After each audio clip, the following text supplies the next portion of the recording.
नमस्कार दोस्तों, आज हम आपको ले चलेंगे समय के सबसे रहस्यमयी युग में, कलयुग के अंतिम समय में। क्या आपने कभी सोचा है कि जब अधर्म अपने चरम पर पहुंच जाए, जब पाप और अन्याय धरती पर राज करें, तब क्या होगा? भागवत पुराण और विष्णु पुराण बताते हैं कि उस समय भगवान कल की अवतार के रूप में प्रकट होंगे और धर्म की पुनः स्थापना करेंगे। आज हम जानेंगे कलयुग के लक्षण, कल के अवतार का धर्म युद्ध और कैसे सत्य युग की शुरुआत होगी। यह वीडियो आपके जीवन में गहरी चेतना और प्रेरणा लेकर आएगा। अगर आप चाहते हैं कि ऐसे और आध्यात्मिक, ज्ञानवर्धक और प्रेरक वीडियो आपको मिलते रहें, तो अभी नीचे दिए गए सब्सक्राइब बटन को दबाएं और बेल आइकन को भी ऑन करें। चलिए शुरू करते हैं और जानते हैं कि कैसे हर अंधकार के बाद प्रकाश की जीत होती है। कलयुग का अंत एक ऐसा रहस्य है जिसने प्राचीन काल से ही आर्षियों, मुनियों और साधकों को गहन चिंतन में डाला है, क्योंकि समय की धारा में युगों का परिवर्तन एक शाश्वत नियम है। सत्ययुग, त्रेता युग, द्वापर युग और कलियुग, इन चारों युगों की चक्रव्यूह व्यवस्था को सनातन धर्म में स्पष्ट रूप से बताया गया है और भागवत पुराण, महाभारत तथा विष्णु पुराण जैसे ग्रंथों में विस्तार से वर्णन मिलता है कि जब जब अधर्म अपने चरम पर पहुंचता है, तब तब युग का अंत होता है और एक नई शुरुआत होती है। वर्तमान समय कलयुग का है और यह युग वैसे तो 4,32,000 वर्षों का माना गया है, लेकिन इसके भीतर कई उतार चढ़ाव और चरण आते हैं। जैसे जैसे कलयुग आगे बढ़ता है, वैसे वैसे अधर्म, पाप, लोभ, क्रोध, हिंसा, अन्याय, असत्य और कपट का बोलबाला बढ़ता जाता है और धर्म, सत्य, दया, करुणा, संयम और भक्ति क्षीण होते जाते हैं। शास्त्रों में वर्णन है कि कलयुग के प्रारंभ में ही धर्म का 3/4 भाग नष्ट हो चुका था और केवल 1/4 धर्म ही शेष बचा। यही कारण है कि कलयुग को अंधकार में युग कहा गया है। कलयुग का अंत कैसा होगा, इसे समझने से पहले यह जानना आवश्यक है कि कलयुग की पहचान क्या है और इसके लक्षण कैसे हैं। भागवत पुराण के 12 स्कंध में विस्तार से बताया गया है कि कलयुग में लोग केवल धन और रूप की पूजा करेंगे। स्त्री और पुरुष के बीच संबंध केवल काम वासना पर आधारित होंगे। राजा और शासक करदाता को चूस कर अपनी तिजोरी भरेंगे। गुरु शिष्य से दक्षिणा के लालच में ज्ञान बेचेंगे। सत्य और धर्म केवल कहने भर के लिए रह जाएगा। लोग झूठ को सत्य मानेंगे और कपट को चतुराई कहेंगे। लोग अपने माता पिता का अपमान करेंगे, वृद्धों का सम्मान नहीं करेंगे। मित्रता केवल स्वार्थ के लिए होगी। भाई भाई एक दूसरे के शत्रु हो जाएंगे। पानी और अन्न के लिए झगड़े होंगे। धर्म के नाम पर पाखंड होगा और मंदिर केवल व्यापार के केंद्र बन जाएंगे। ये सभी कलयुग के लक्षण हैं और यही लक्षण आगे जाकर उसके अंत की भूमिका तैयार करते हैं। जब अधर्म की सीमा बढ़ती जाती है, तो प्रकृति स्वयं संतुलन बनाने का कार्य करती है। शास्त्र कहते हैं कि कलयुग का अंत तब होगा जब पाप अपने चरम पर पहुंच जाएगा और धर्म लगभग लुप्त हो जाएगा। तब विष्णु भगवान का अंतिम अवतार, कल की अवतार प्रकट होगा। भागवत पुराण में कहा गया है कि शंभल ग्राम में विष्णु यश नामक ब्राह्मण के घर कल की अवतार का जन्म होगा। वह श्वेत अश्व पर सवार होंगे और उनके हाथ में तेजस्वी तलवार होगी। वे धर्म की पुनर्स्थापना करेंगे, अधर्म का नाश करेंगे और कलयुग का समापन कर पुनः सत्य युग की स्थापना करेंगे। यह प्रक्रिया समय का चक्र है जिसे कोई रोक नहीं सकता। अब प्रश्न उठता है कि कलयुग के अंत के समय परिस्थितियां कैसी होंगी। पुराणों के अनुसार उस समय मानवता का पतन अपने चरम पर होगा। लोग केवल खाने पीने और काम वासना में डूबे रहेंगे। रिश्तों का कोई मूल्य नहीं होगा। न्याय बिकेगा और अन्याय शासन करेगा। लोग धर्म के मार्गदर्शन से दूर होकर पाप और अधर्म की ओर भागेंगे। प्राकृतिक आपदाएं जैसे भूकंप, बाढ़, सूखा, महामारी और युद्ध बढ़ते जाएंगे। मनुष्य एक दूसरे का खून बहाएंगे। भाईचारा और करुणा लुप्त हो जाएगी। पृथ्वी पर अन्न दुर्लभ हो जाएगा, जल की कमी होगी और वातावरण विषाक्त हो जाएगा। ऐसे समय में हर कोई केवल अपने स्वार्थ के लिए जीवित रहेगा। यही वह अवस्था है जब कलयुग का अंतिम समय आएगा। महाभारत के वाण पर्व में कहा गया है कि कलयुग में लोग छोटे छोटे कारणों से युद्ध करेंगे। पहले जहां युद्ध धर्म की रक्षा के लिए होते थे, वहीं कलयुग में युद्ध केवल सत्ता, भूमि और स्वार्थ के लिए होंगे। शस्त्र और अस्त्र का उपयोग अत्याचार के लिए होगा। राजा प्रजा की रक्षा करने की बजाय उसे लूटेंगे। कलयुग के अंत की सबसे बड़ी पहचान यही है कि शासक ही प्रजा के शत्रु बन जाएंगे। कलयुग के अंत में मनुष्य की उम्र भी बहुत कम हो जाएगी।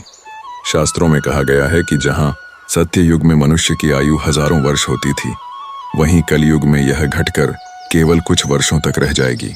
लोग बूढ़े होने से पहले ही बीमारियों से मर जाएंगे। शारीरिक बल, मानसिक शक्ति और आध्यात्मिक ऊर्जा सब क्षीण हो जाएगी। लोग केवल प्रौद्योगिकी और भौतिक सुख सुविधाओं पर निर्भर होंगे, लेकिन मन की शांति कहीं नहीं मिलेगी। कलयुग के अंत में समाज का विघटन होगा, परिवार टूट जाएंगे, विवाह केवल नाम मात्र के लिए होंगे, गुरु और शिष्य का संबंध केवल धन पर आधारित होगा, धर्म केवल कपट का आडंबर होगा। लोग बिना मेहनत के धन कमाना चाहेंगे, चोरी, धोखा और छल को सामान्य मान लेंगे। स्त्री पुरुष केवल शारीरिक आकर्षण के लिए एक दूसरे के पास आएंगे। माता पिता अपने बच्चों को त्याग देंगे और बच्चे अपने बुजुर्गों को बोझ मानेंगे। पुराणों में वर्णन है कि कलयुग के अंत में पृथ्वी पर इतने अपराध और अधर्म होंगे कि देवता भी परेशान होकर भगवान विष्णु से प्रार्थना करेंगे।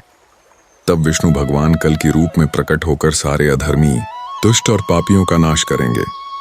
उनके प्रकट होने के बाद पृथ्वी पुनः शुद्ध होगी और धर्म का पुनः उदय होगा। यही वह क्षण होगा जब कलयुग का अंत होगा और सत्ययुग की शुरुआत होगी। इस प्रकार कलयुग का अंत केवल समय की बात नहीं है, बल्कि यह उस स्थिति का प्रतीक है जब अधर्म अपने चरम पर पहुंच जाता है और धर्म लगभग समाप्त हो जाता है। यह अंत केवल एक युग का समापन नहीं है, बल्कि एक नए युग की शुरुआत है। सत्य युग पुनः स्थापित होगा, जहां धर्म, सत्य, दया, करुणा, प्रेम और शांति का वास होगा।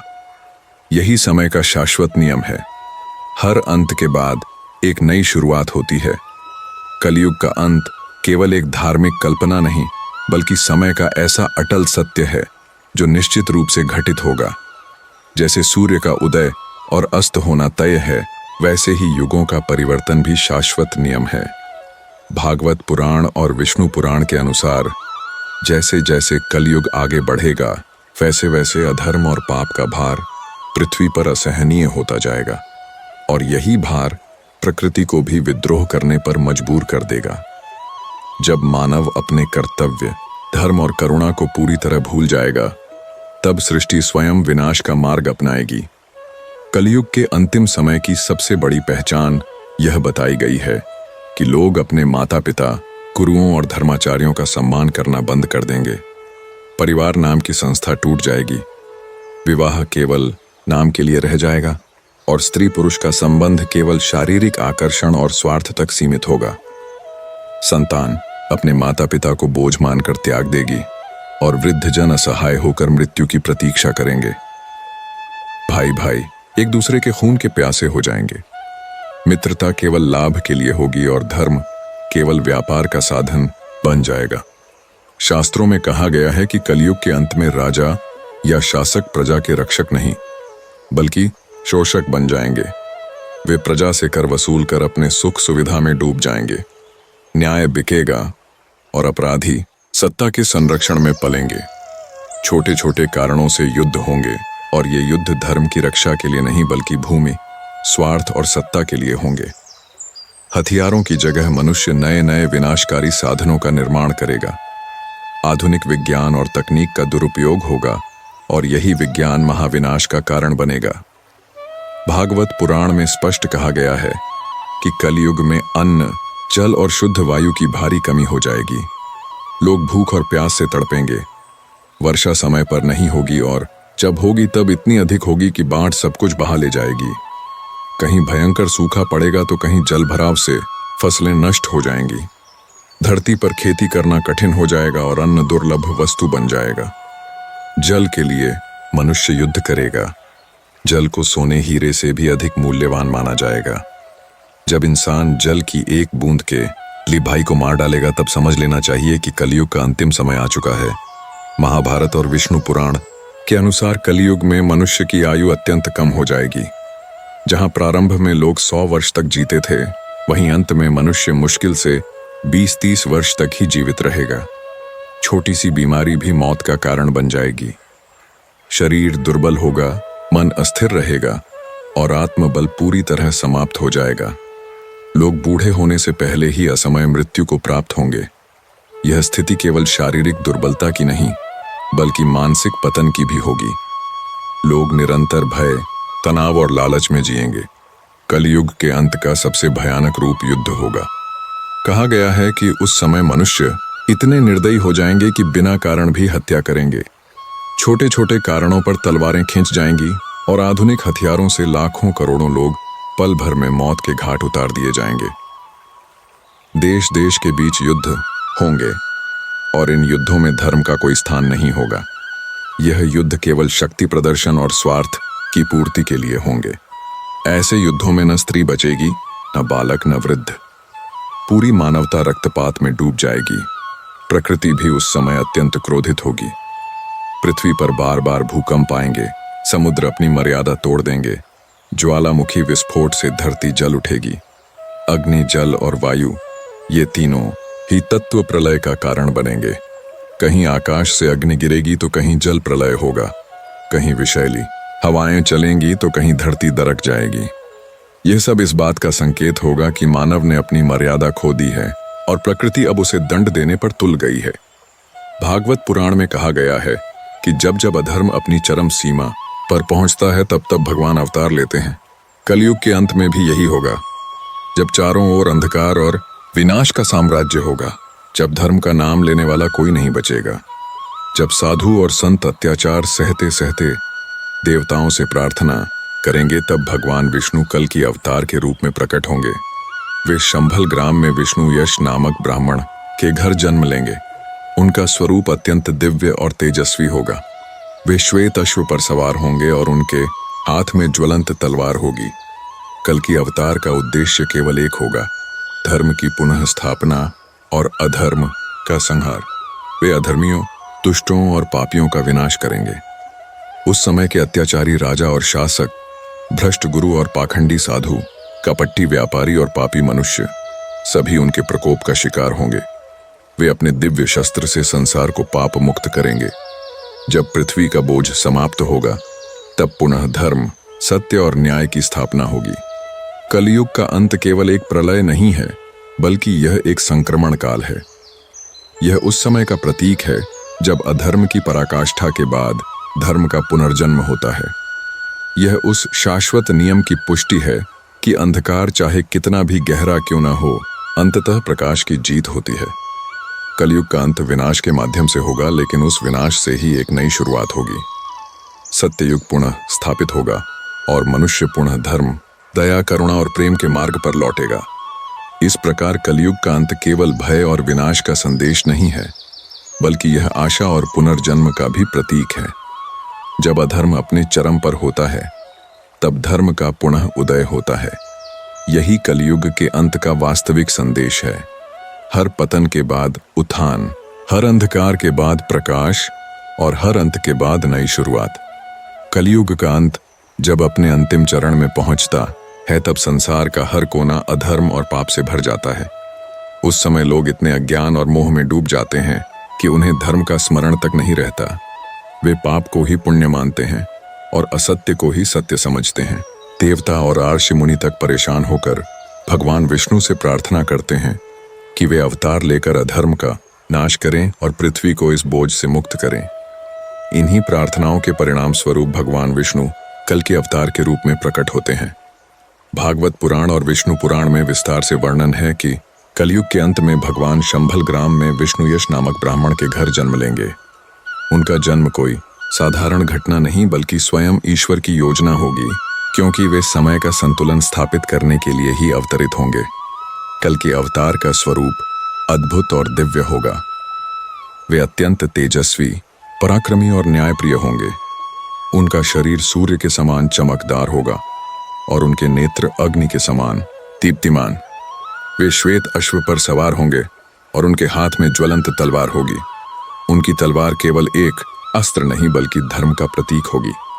जिस प्रकार भगवान राम ने त्रेता युग में रावण का वध किया और भगवान कृष्ण ने द्वापर युग में कौरवों का नाश कर धर्म की रक्षा की, उसी प्रकार भगवान कल्कि भी कलयुग के अंत में अधर्मियों और दुष्टों का विनाश करेंगे। कल्कि अवतार का जन्म होते ही पृथ्वी पर एक नई ऊर्जा का संचार होगा। उनके अस्तित्व से ही दुष्टों में भय और साधुओं में आशा जाग उठेगी। वे जैसे जैसे बड़े होंगे, उनके शौर्य और पराक्रम की चर्चा चारों ओर फैल जाएगी। उनके भीतर केवल योद्धा की शक्ति ही नहीं बल्कि संत का हृदय भी होगा। वे जानते होंगे कि उनका उद्देश्य केवल युद्ध करना नहीं बल्कि धर्म की पुनः स्थापना करना है। शास्त्रों में वर्णन है कि कल्कि अवतार जब अपने यौवन को प्राप्त करेंगे तब वे अधर्म के विरुद्ध धर्म युद्ध का उद्घोष करेंगे। वे उन शासकों को चुनौती देंगे जो प्रजा का शोषण कर रहे होंगे। वे उन गुरुओं का पर्दाफाश करेंगे जो ज्ञान बेचकर पाखंड फैला रहे होंगे। वे उन व्यापारियों को दंड देंगे जो छल और धोखे से धन कमा रहे होंगे। उनके प्रकट होते ही अधर्म की जड़ें हिलने लगेंगी। कल्कि अवतार का युद्ध केवल शस्त्रों का युद्ध नहीं होगा बल्कि यह सत्य और असत्य के बीच का युद्ध होगा। उनकी सेना कोई विशाल राजसी सेना नहीं बल्कि साधारण धर्मपरायण लोग होंगे जो उनके आह्वान पर धर्म की रक्षा के लिए उठ खड़े होंगे। दूसरी ओर अधर्म की सेना होगी जिसमें अत्याचारी राजा, भ्रष्ट व्यापारी, पाखंडी गुरु और दुष्ट लोग सम्मिलित होंगे। यह युद्ध महायुद्ध होगा जिसमें अधर्म का विनाश सुनिश्चित होगा। युद्ध का दृश्य अत्यंत भयानक होगा। शास्त्रों में कहा गया है कि कल्कि अवतार अपनी तलवार के तेज से हजारों दुष्टों का वध एक ही वार में कर देंगे। उनका श्वेत अश्व रणभूमि में गरजते हुए दौड़ेगा और उनके हाथ की तलवार बिजली की तरह चमकेगी। अधर्मियों के महल ध्वस्त हो जाएंगे, उनके सेनापति धराशायी होंगे और उनकी शक्ति पल भर में नष्ट हो जाएगी। यह युद्ध केवल बाहरी शत्रुओं के खिलाफ नहीं होगा बल्कि भीतर के अज्ञान और पाप के खिलाफ भी होगा। कल्कि अवतार का प्रकोप देखकर अधर्मी लोग भागेंगे लेकिन कहीं शरण नहीं पाएंगे। वे चाहे पर्वतों में छिपें या गुफाओं में, कल्कि की तलवार वहां तक पहुंचेगी। उनके प्रकट होने का अर्थ ही होगा कि अधर्म का अंत निश्चित है। यह वही क्षण होगा जब मानवता समझेगी कि चाहे पाप कितना भी बढ़ जाए, अंततः धर्म की विजय ही होती है। कल्कि अवतार का यह धर्म युद्ध कई वर्षों तक चलेगा। इस युद्ध में लाखों लोग नष्ट होंगे, नगर जल जाएंगे, राजवंश मिट जाएंगे, लेकिन यह विनाश एक नए निर्माण की भूमिका होगा। जिस प्रकार एक किसान खेत को बोने से पहले खरपतवार साफ करता है, उसी प्रकार भगवान कल्कि भी अधर्म को मिटाकर धर्म की भूमि तैयार करेंगे। जब अधर्म का पूर्णतः नाश हो जाएगा और पृथ्वी पाप से मुक्त हो जाएगी, तब कल्कि अवतार धर्म की पुनः स्थापना करेंगे। वे वेदों का पुनः प्रचार करेंगे, सत्य, अहिंसा, करुणा और दया की शिक्षा देंगे। लोग पुनः धर्म मार्ग पर चलेंगे।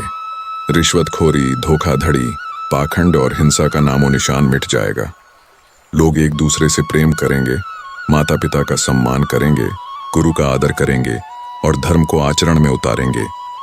कल्कि अवतार के बाद पुनः सत्य युग की शुरुआत होगी। सत्य युग वह युग है जब धर्म अपने पूर्ण रूप में स्थापित होता है। उस समय लोग सत्य बोलेंगे, करुणा का पालन करेंगे, दया और प्रेम से भरे होंगे। कोई भूखा नहीं रहेगा, कोई प्यासा नहीं रहेगा। युद्ध और हिंसा का अंत होगा और शांति का साम्राज्य स्थापित होगा। यही कलयुग के अंत का वास्तविक उद्देश्य है, पुनः उस युग को लाना जहां धर्म ही जीवन का आधार हो। कलयुग का अंत और सत्य युग की शुरुआत हमें यह संदेश देती है कि अंधकार चाहे कितना भी गहरा क्यों ना हो, अंततः प्रकाश की विजय होती है। अधर्म चाहे कितना भी प्रबल क्यों ना हो, अंत में धर्म ही स्थायी होता है। यह केवल एक भविष्यवाणी नहीं बल्कि समय का शाश्वत नियम है। हर युग का अंत होता है और हर अंत एक नई शुरुआत का द्वार खोलता है। जब कल्कि अवतार अपने धर्म युद्ध के द्वारा अधर्मियों और दुष्टों का नाश कर देंगे, तब पृथ्वी का बोझ समाप्त हो जाएगा और मानवता एक नए युग में प्रवेश करेगी।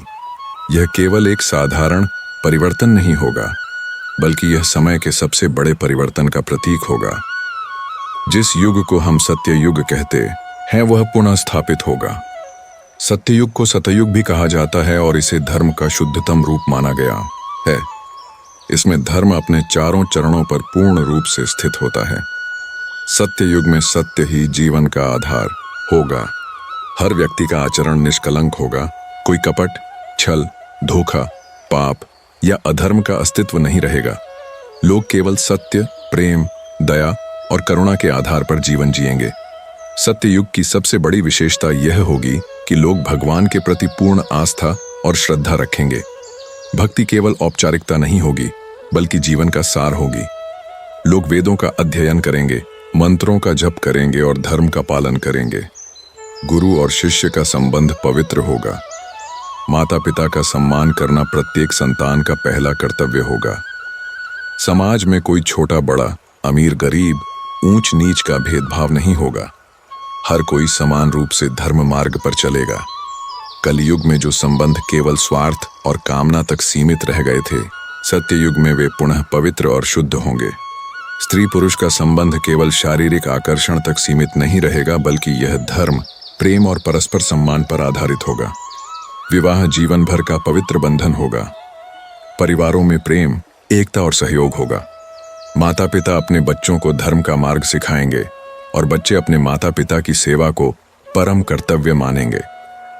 सत्य युग में जीवन की सरलता और शांति ही सबसे बड़ा सुख होगी। लोग भौतिक वस्तुओं के पीछे नहीं भागेंगे। लालच, लोभ, क्रोध और अहंकार का स्थान दया, संयम, संतोष और विनम्रता ले लेंगे। लोग मेहनत करके ईमानदारी से जीवन यापन करेंगे। कोई किसी का शोषण नहीं करेगा। न्याय और सत्य हर जगह स्थापित होगा। राजा प्रजा का संरक्षक होगा और प्रजा राजा का सम्मान करेगी। शासन धर्म के नियमों के अनुसार होगा।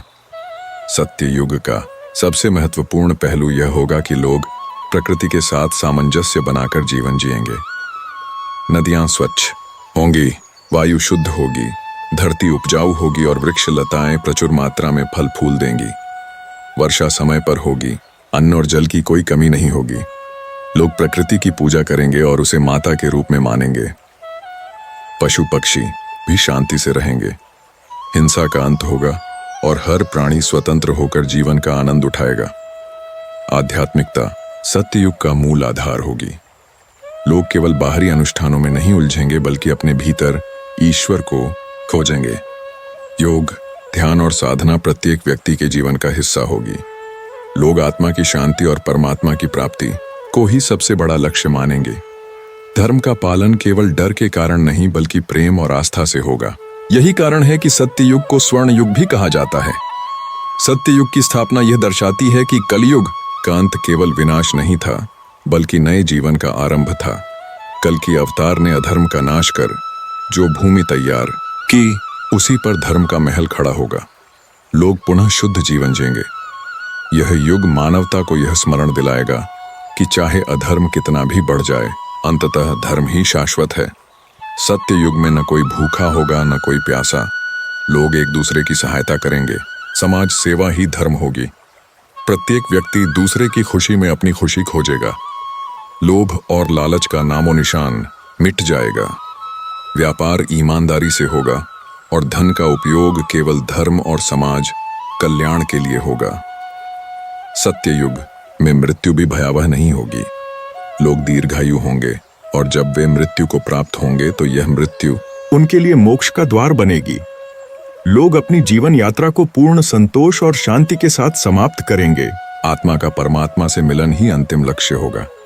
यही कारण है कि सत्य युग को मुक्ति का युग भी कहा गया है।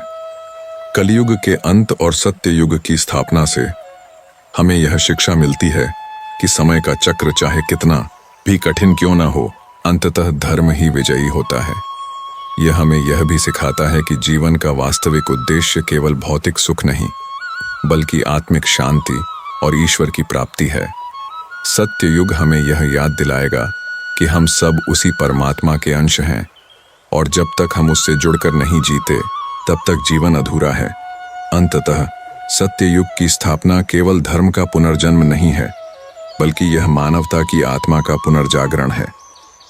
यह हमें यह विश्वास दिलाता है कि हर अंधकार के बाद प्रकाश है, हर पतन के बाद उत्थान है और हर अंत के बाद एक नई शुरुआत है।